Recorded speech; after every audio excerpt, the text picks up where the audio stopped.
Hello everyone, welcome back. In this video, I'm going to show you how to connect easy markets to TradingView in 2026. For that, first of all, you need to come here on tradingview.com. Afterwards, you need to launch the chart in front of you like I did here. If you don't know how to launch the chart here on TradingView, when you log in into your TradingView account for the very first time, you are going to see this type of page in front of you. So here in the right hand section, you can click on this watch list icon on the top right hand corner.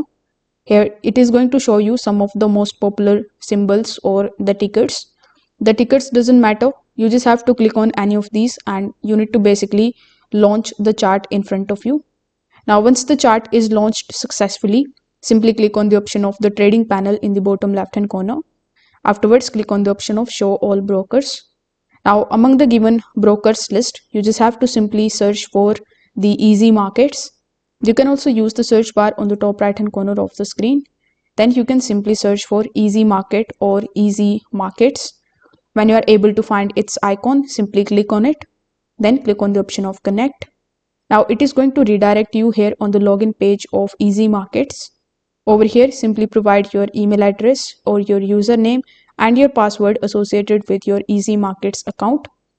Then you need to simply log in into your account. Now when prompted, simply allow TradingView to get access to your account. This way you will be able to use easy markets with TradingView very easily.